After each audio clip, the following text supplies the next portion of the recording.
about you, but I had the most productive quarantine. Like, seriously. I got so much done that I'd been putting off pre-Rona. I baked a ton of bread, started a massive garden, and I built a house. You may be wondering where a girl like me found the time or the energy to do so much. And the answer is simple: Minecraft. Over the course of the last couple of months, you've probably heard 1,000 variations of that same story. How great everyone was doing during the lockdowns. Compared to you, of course. But why was everyone so adamant about sharing that? As millions of Americans were dealing with the intense emotions of having to put their lives on hold for months at a time, many people turned to appearing productive instead of coping. And this productivity surge has really been a lot of toxic positivity in disguise. Now, most people don't recognize toxic positivity in their day-to-day lives, even though it has a massive effect on them. A CDC study found 40% of adults in 2020 struggled with mental health, which is in part due to toxic positivity. To fully understand this pandemic of positivity, you need to first know what toxic positivity is and how it spreads. Second, its effects on yourself. And third, steps you can take to avoid it. Now, the terms toxic and positivity don't seem like they should go together, but in reality they do.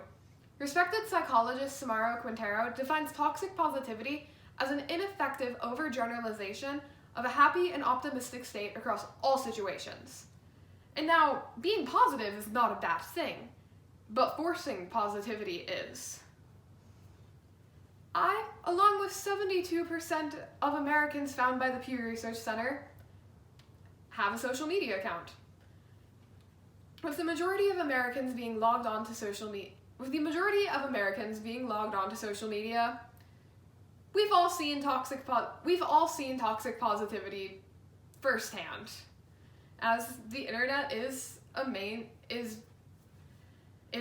breeding ground for toxic positivity. One influencer who's really shining a light on this is Naomi Davis.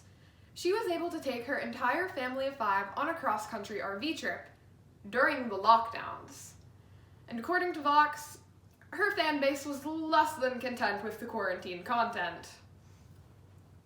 As people saw her going out on this really lavish vacation, they began wondering if they were doing something wrong because they were unable to do that. And as many Americans were stressed out between health and financial concerns, seeing anyone out on a vacation like that caused a lot of doubt and anxiety in themselves. And although most of us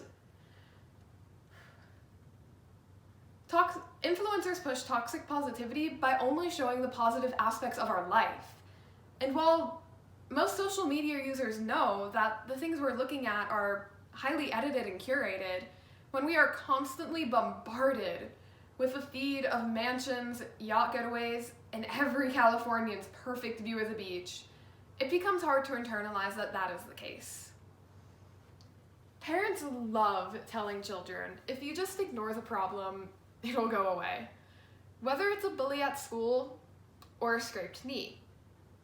But while this short-term emotional suppression is pretty much harmless, long-term emotional suppression can cause a lot of problems. James Gurst found in a study on emotional suppression that it is extremely hard to shut an emotion down once it is up and running. And in the process, we often get more agitated and tense. And as toxic positivity is really just emotional suppression, it has the same effect. Emotional suppression is incredibly draining, and it really only works in the short term. The long-term effects can be very devastating. A study by Konstantin Lukin has found A study by Konstantin Lukin has found that emotional suppression can lead to depression and anxiety. Ignoring your emotions instead of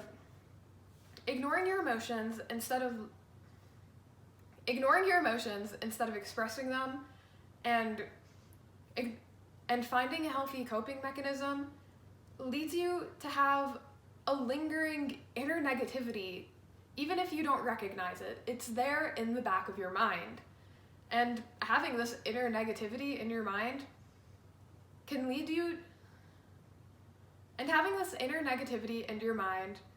puts a negative tint on your daily life, and you may not even be able to pinpoint where it's coming from.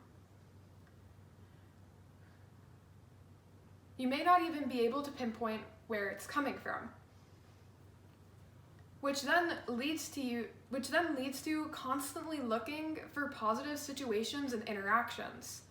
And by constantly looking for this, it becomes very draining, as that then becomes your mind's top priority, because it wants to fix the problem and it can't figure out a better way to.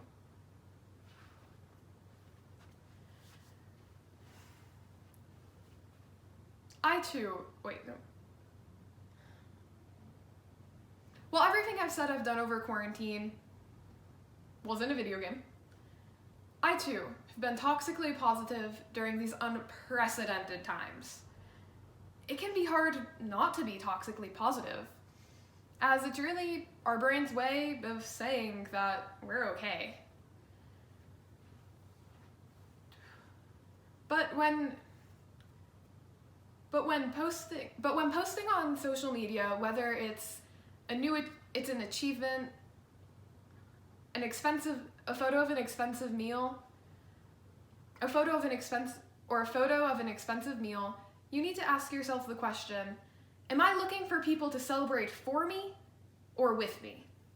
And for the majority of us, we are asking people to celebrate for us. But doing that only leads to a lot of comparison online. By comparing yourself to others online,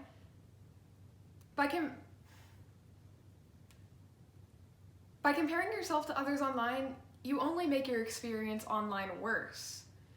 We tend to look at the me in social media instead of social media's original purpose, which is being social.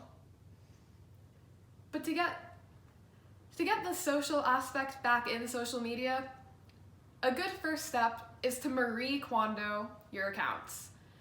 Unfollow accounts that don't spark joy while continuing to follow ones that do. You don't need to follow every Kardashian, but following your own extended family can end up bringing you closer.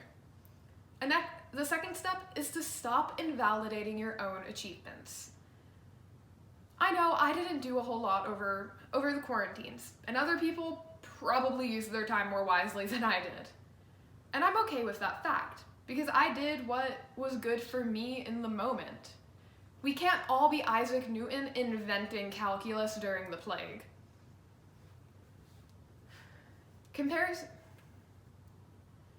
Comparison really helps no one, and you shouldn't let your social media habits end up being the thief of your own joy by letting yourself compare yourself to everyone else.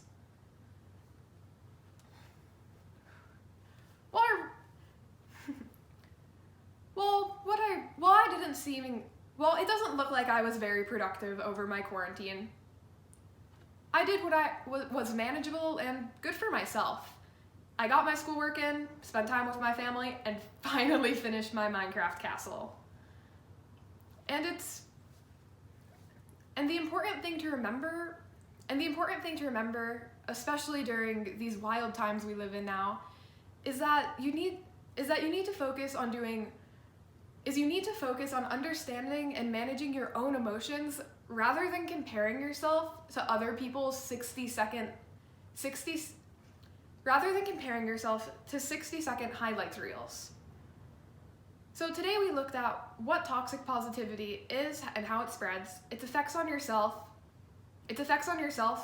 and and ways you can limit it. So now you too can help end this epidemic of good vibes only and usher in an age of accepting emotions, good or bad.